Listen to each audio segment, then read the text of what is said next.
Boulé, onde ela claramente nos diz que a democracia local é verdadeiramente o espaço de excelência onde nós podemos transformar a relação do cidadão com o político. E todos nós sabemos seguramente que é verdadeiramente ao nível do governo local que nós podemos encontrar instrumentos e ferramentas que possam mobilizar as pessoas para participarem na vida da sua cidade e do seu concelho. Ainda há pouco dizia que, verdadeiramente, os sinais que estamos a ter na última década são sinais de alguma apatia cívica e apatia na participação política e, claramente, nos últimos atos eleitorais temos verificado que há verdadeiramente um interruptor que parece que se desliga e que se está a desligar ao longo dos anos entre eleitos e eleitores. E isso verifica-se ao nível da abstenção nos atos eleitorais e também se verifica ao nível do acompanhamento daquilo que vai acontecendo na polis, naquilo que vai acontecendo na vida da cidade. E as experiências participativas e os instrumentos que possam aproximar eleitos de eleitores verdadeiramente são bem-vindos e em Portugal eu atrevo a dizer que são vitais e que podem constituir o refrescar que a nossa sociedade precisa e também o sobressalto cívico e político que é fundamental para aproximar as pessoas da política, dos seus municípios, por forma a sentir que são parte ativa e parte presente. E, portanto, Jeanette Boulé diz-nos mesmo que se a utopia significa uma ideia que não tem lugar onde se aplicar, a democracia local, longe de ser uma utopia, é sem dúvida o único lugar onde a ideia de democracia pode ainda exercer-se plenamente. E, portanto, cabe verdadeiramente ao poder político e aos autarcas conseguirem estabelecer esta forma de relação mais próxima do cidadão ao político e à política. E, portanto, é verdadeiramente aqui na participação local que podemos fazer a diferença. Falávamos só sumariamente de uma escala de participação que foi feita em 69 pelo Sherry Einstein, onde ele colocava aqui vários graus, vários patamares de participação. Portanto, onde no 1 e 2 vem perfeitamente a não participação, que tem a ver, no fundo, com a manipulação da informação, onde há aqui uma fase unilateral da informação e, portanto, em que o cidadão não chega sequer a participar. E depois temos aqui os patamares 3, 4 e 5, onde aqui já há um grau de simbolismo de participação e que tem a ver com a consulta e, portanto, com alguns processos de participação pública que possam existir, a conciliação e a informação, onde é um patamar intermédio, mas claramente muito já distante do primeiro e do segundo, onde a participação é inexistente. E depois temos nos patamares 6, 7 e 8 aqui um grau muito mais evidente de participação do cidadão, onde há um poder, onde há uma potestas para o cidadão, e isso pode-se ver nos processos de parceria, nas delegações de poderes e descentralizações e no controle efetivo dos cidadãos, aí sim onde verdadeiramente há um grau mais elevado e que em Portugal não temos de controle da participação. E, portanto, a democracia participativa local tem também, ao nível destas participações, outros modelos. Aquele que vos falei foi o de 69, o mais recente, de 2003, de Koryakov e Sisk, tem estes níveis de participação. Claramente continuamos aqui com esta dicotomia entre a participação ativa e passiva, onde podemos ter os cidadãos no bottom-up da decisão, que é aquilo que nós pretendemos, ou no top-down, onde verdadeiramente, de forma passiva,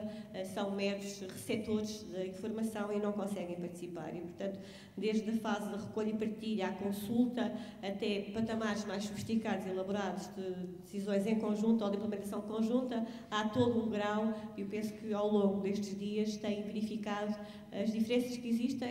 as assimetrias que existem, quer no modelo português, e, portanto, começamos a verificar isso ao nível de municípios que já têm estes níveis de participação mais elevados e também experiências estrangeiras com quem partilharam e que verificaram ontem, onde claramente aqui a elaboração de decisões em conjunto começa a ser predominante e por isso este é o percurso que estamos a fazer, mas claramente no nosso país e no caso do meu concelho em particular, estamos agora a dar os primeiros passos para que as formas de informação possam ser mais ativas e menos passivas.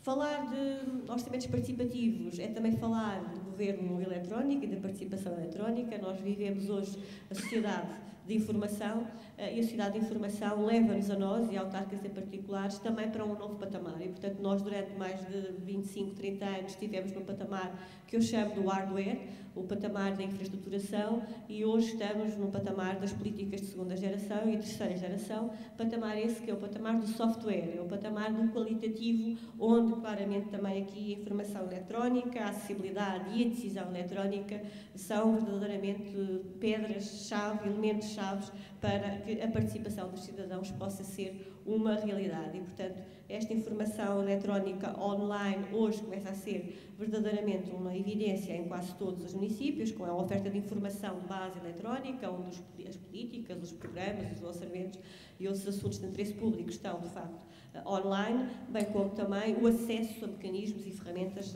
que permitem a participação de discussões e também a submissão de propostas em diversas áreas.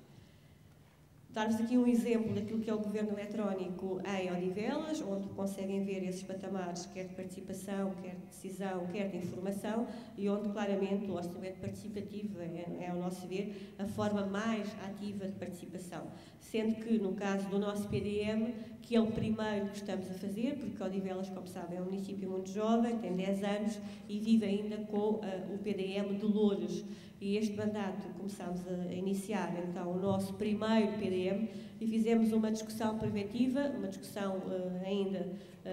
portanto, não exigível por lei, a lei exige-nos a discussão pública, mas preventivamente fizemos também 7 fóruns que foram importantes do ponto de vista da participação e também da descodificação e simplificação da linguagem do PDM, que verdadeiramente é complexa e que nós tentámos simplificar para que depois a discussão pública que vamos fazer no princípio do próximo ano possa já estar preparada, uma vez que trilhamos um caminho anterior. Aqui também um pensamento de Gary Stocker, na democracia at the local level, onde claramente, mais uma vez, se fala na questão da potenciação do local para conseguirmos esta participação das pessoas, a sua implicação ativa na política, onde verdadeiramente se diz que a questão da democracia local é verdadeiramente também aqui fundamental para a accountability, para a prestação de contas, para a transparência, que é fundamental nos processos políticos, para a sua própria credibilidade. E vamos então agora, depois destes enquadramentos prévios, falar da nossa experiência do orçamento participativo. E como eu dizia, portanto, o município de Odivelas é um dos municípios mais jovens, foi criado em 19 de novembro de 98, são os últimos 3 municípios criados, estão lembrados, Vizela, Trofa e Odivelas. E entendemos também como um dos municípios mais jovens do país, deveríamos ter uma governança alicerçada em boas práticas de governação e boas práticas de transparência. E, portanto, nada melhor do que encontrar um instrumento como o orçamento participativo para que este município pudesse nascer, de facto, de forma mais transparente e mais acessível para os seus cidadãos. E, portanto, é um município que tem 7 freguesias, tem uma pequena área, 26,4 km², mas densamente povoado. Temos hoje 151 mil habitantes, embora, de um ponto de vista dos últimos dados, para a lei das finanças locais, estivéssemos nos 143.995, mas de acordo com o último relatório intercalar do INE, Odivelas é um município que ainda na área urbana continua a crescer e está com 151 mil habitantes. Portanto, o objetivo central do nosso orçamento participativo e o objetivo central de todos aqueles que fazem orçamentos participativos é, obviamente, conseguirmos que as pessoas consigam participar na gestão da coisa pública e no planeamento das atividades municipais. E para nós o desafio era enorme, porque como é que conseguiríamos, num município tão grande, com esta densidade populacional, um município às portas de Lisboa, onde mais de 50% das pessoas saem do município todos os dias de manhã, regressam à noite e trabalham fora do concelho, ou seja, que têm pouca identidade ainda com